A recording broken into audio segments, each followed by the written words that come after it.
Exam आने वाले हैं, बहुत स्ट्रेस्ड हो, मन में एक ही फियर है कि क्या मैं उतने मार्क्स स्कोर कर पाऊंगा जितना मैंने सोचा है। अगर मेरे उतने मार्क्स ना आए तो क्या होगा। मैंने जो इतना full on dedication and focused होकर पढ़ाई करी है, क्या उसका रिवार्ड मुझे मिलेगा भी। और यही सोच सोच कर आप अपने मन में एक डर पैदा कर लेते हो और अपने आप पे सेल्फ डाउट करने लगते हो। क्या आपके साथ भी यही हो रहा है? मुझे कमेंट करके ज़रूर बताओ। ये डर सिर्फ तुम्हारे साथ ही नहीं है, ये सबके साथ है, क्योंकि हमेशा हम जो सोचते हैं वैसा होता नहीं है, राइट। एग्जाम टाइम में क्या होता है कि आप पढ़ते रहते हो और सब इतना ओवरबर्डन हो जाता है कि एक टाइम पे आके ऐसा लगता है कि अब मुझे कुछ याद ही नहीं हो रहा है, या जो याद था वो भी अब मेरे को भूल ही जा रहा है। तो माइंड में स्ट्रेस हो जाता है कि क्या मैं पास भी हो पाऊंगा, मुझे कुछ याद भी है। तो एक बात जान लो, ये 90% लोगों के साथ होता है। इवन मेरे साथ भी हुआ था। जब मैं अपने एग्जाम की प्रिपरेशन कर रही थी तो मैंने अपनी स्टडीज बहुत अच्छे से कंप्लीट करी थी, रिवीजन भी बहुत अच्छे से करी थी, स्कैनर भी कर लिया था। मैं इतनी ज़्यादा कॉन्फिडेंट थी कि इस बार तो मेरा एग्ज़ाम क्लियर हो ही जाएगा। एग्ज़ाम से एक दिन पहले ऐसा हुआ कि मैंने जो भी पढ़ा था मुझे कुछ रिटेन नहीं रह रहा था। मुझे ऐसे लग रहा था वो मेरे माइंड से स्किप होता जा रहा है। बट मुझे लगता है ये मेरा एक मिथ था। मैं अपने माइंड में एक परसेप्शन बना रही थी उस चीज़ की, क्योंकि जिस दिन एग्ज़ाम था कंपनी लॉ का और मैं एग्ज़ाम देने गई अपना 21 दिसंबर को, और एग्ज़ाम टाइम में क्वेश्चन पेपर देखते मुझे सब याद आने लग गया। मैंने अपना एग्ज़ाम बहुत अच्छे से करा। तो मुझे उस दिन लगा कि मैं तो बेकार में ही इतना स्ट्रेस ले रही थी, मुझे तो सब कुछ याद था। अगर आपके साथ भी यही हो रहा है तो आप भी बिल्कुल स्ट्रेस मत लो, क्योंकि आपके माइंड में भी चीज़ें कहीं ना कहीं रिटेन हैं, वो आपको एग्जाम टाइम में अपने आप से याद आ जाएंगी। अगर आपने पढ़ाई अच्छे से करी है तो आपको टेंशन लेने की कोई ज़रूरत ही नहीं है।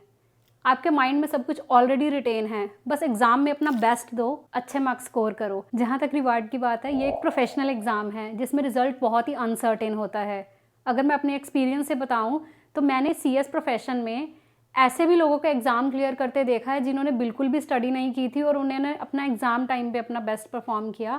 और कई बार उन लोगों का भी क्लियर नहीं होता जिनको लगता है कि मेरा तो इस बार पक्का क्लियर हो जाएगा। तो ऐसे लोगों का भी एग्ज़ाम रुका हुआ है। तो आप उसमें प्रेडिक्ट नहीं कर सकते कि आपका रिजल्ट क्या रहने वाला है, पर आप जितना कर सकते हो उतना करो, अपना बेस्ट दो, बाकी रिजल्ट जो भी आएगा वो देखा जाएगा। सो रिजल्ट की टेंशन आप मत लो, आप एग्ज़ाम पे फोकस करो। समटाइम्स क्या होता है कि हमें ये डर होता है कि लोग क्या कहेंगे, लोग क्या सोचेंगे। एक्चुअल में हमारी एक इमेज बनी होती है लोगों की नज़रों में कि ये बच्चा ब्रिलियंट है, ये तो 70-80% ले ही आएगा, ये तो AIR ले ही आएगा, ये तो कभी फेल हो ही नहीं सकता। जब उस इमेज के अकॉर्डिंग हमारी प्रिपरेशन नहीं होती, जो दुनिया आपसे एक्सपेक्ट कर रही है और जो आप अपने आप से एक्सपेक्ट कर रहे हो कि ये तो मेरा क्लियर हो ही जाएगा। ठीक है, एग्जाम से पहले आपको ऐसे लगता है कि मेरी प्रिपरेशन तो इतनी अच्छी है ही नहीं कि मैं अच्छे मार्क्स ला पाऊँ। अपने आप को स्ट्रेस्ड फील करने लग जाते हो, सोचने लग जाते हो कि लोग मेरे बारे में क्या कहेंगे, आपकी इमेज डाउन हो गई है लोगों के आगे। बट ऐसा नहीं है। एग्जाम की टेंशन का रीज़न ये है कि लोगों की एक्सपेक्टेशन हम पे हावी हो रखी है। पर आपको ये सोचना चाहिए कि ये पढ़ाई आप अपने लिए कर रहे हो, किसी को प्रूव करने के लिए नहीं कर रहे हो। तो ये चीज़ें आपको मैटर भी क्यों कर रही हैं कि लोग आपके बारे में क्या सोच रहे हैं। आपको सिर्फ अपने पेरेंट्स को प्राउड फील कराना है, आपको कुछ लेना देना नहीं है कि आपके रिलेटिव्स क्या सोचेंगे, आपके फ्रेंड्स क्या सोचेंगे। एक और चीज़ है जिससे स्टूडेंट बहुत स्ट्रेस फील करता है, जब आप देखते हो कि आपके फ्रेंड बहुत ज़्यादा पढ़ रहे हैं। जैसे आपको पता चलता है कि वो 10 घंटे पढ़ रहा है, वो 15 घंटे पढ़ रहा है, और आप उतना टाइम नहीं डिवोट कर रहे हो, तो आपको स्ट्रेस होने लगता है कि ये ऐसा क्या पढ़ाई कर रहे हैं इतना इतना टाइम लगा के, और मैं इतना टाइम क्यों नहीं डिवोट कर रहा हूँ। अब देखो, हर एक बंदे का माइंड सेट अलग होता है, हर एक बंदे की थिंकिंग एबिलिटी, अंडरस्टैंडिंग अलग होती है। हो सकता है कि वो आपके फ्रेंड की उतनी एफिशिएंसी ना हो जितनी आपकी हो। आप उसको जल्दी समझ जाते हो कॉन्सेप्ट को, उनको थोड़ा लेट समझ आता हो, वो चीज़ों को ज़्यादा पढ़ते हो। तो रादर देन किसी को देख के अपना स्केड्यूल बनाने से बेटर है कि अपना स्केड्यूल खुद बनाओ और स्ट्रेस बिल्कुल मत हो। एक लास्ट चीज़ जो हर एक स्टूडेंट ही करता है, मान लो आप एक ग्रुप के एग्ज़ाम दे रहे हो, आपका फर्स्ट एग्ज़ाम है, तो वो एग्ज़ाम आपका अच्छा नहीं हुआ तो आप उसकी वजह से बाकी एग्ज़ाम्स पे इफ़ेक्ट डाल लेते हो, उनको अच्छे से नहीं पढ़ते हो। आप जो एग्ज़ाम अच्छा नहीं हुआ उसी को ही बार बार देखते रहते हो कि इसमें मेरे कितने मार्क्स बन जाएंगे। उसको इवैल्यूएट करने से बेटर है कि आप अपने अगले एग्ज़ाम पे फोकस करो।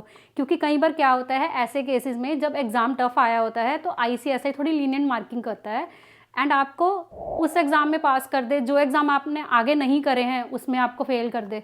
ऐसा भी हो सकता है, क्योंकि मैक्सिमम केसेस में ऐसा देखा गया है, जब भी एग्जाम टफ आता है तो उस टाइम मार्किंग अच्छी होती है। आप मान के चलो कि एक ना एक एग्जाम तो आपके मॉड्यूल में टफ आने ही वाला है, तो आप उसके लिए पहले से ही प्रिपेयर रहो ताकि वो आपके रिजल्ट पे बिल्कुल भी इफेक्ट ना कर पाए। क्योंकि मेरे साथ भी ऐसा हुआ था, जब मैंने अपना एग्जीक्यूटिव का फर्स्ट मॉड्यूल के एग्जाम दिए थे तो मेरा ECL का पेपर अच्छा नहीं हुआ था, तो उसकी वजह से मेरे टेक्स्ट के एग्ज़ाम पे भी इफेक्ट पड़ा था। मैंने टेक्स्ट लॉ की एक अच्छी तैयारी नहीं करी थी और मेरा ECL बाद में रिजल्ट आया तो क्लियर हो गया और जो टेक्स्ट वाला है वो क्लियर ही नहीं हुआ। तो इसलिए कॉन्फिडेंस लूज मत करो, अपना पढ़ते रहो, फोकस्ड होके पढ़ो, क्योंकि आपको नहीं पता कि रिजल्ट क्या आने वाला है। याद रखो कि आप सिर्फ एक डिग्री के लिए पढ़ाई नहीं कर रहे हो, आप उससे कुछ सीखने के लिए पढ़ाई कर रहे हो, अपने फ्यूचर को बेटर बनाने के लिए पढ़ रहे हो, या फिर अपने सपनों को पूरा करने के लिए पढ़ रहे हो। तो अब जाओ एग्जाम में रॉक करके आओ। तुम अपने आप को बस यही कहते रहना कि मैं कर सकता हूँ, मुझे करना है और मैं करके ही रहूँगा। ये वाली अगर आप अप्रोच अपनाओगे तो आप कोई भी एग्जाम को क्लियर कर सकते हो, CS क्या। आई होप आपको ये वीडियो अच्छी लगी होगी। अगर वीडियो अच्छी लगी है तो लाइक ज़रूर करना, चैनल को सब्सक्राइब करना, बेल आइकन हिट करना ताकि कोई भी नोटिफिकेशन मिस ना हो। अगर आपको कोई भी डाउट या सजेशन है तो आप मुझे कमेंट करके पूछ सकते हो। Thank you for watching.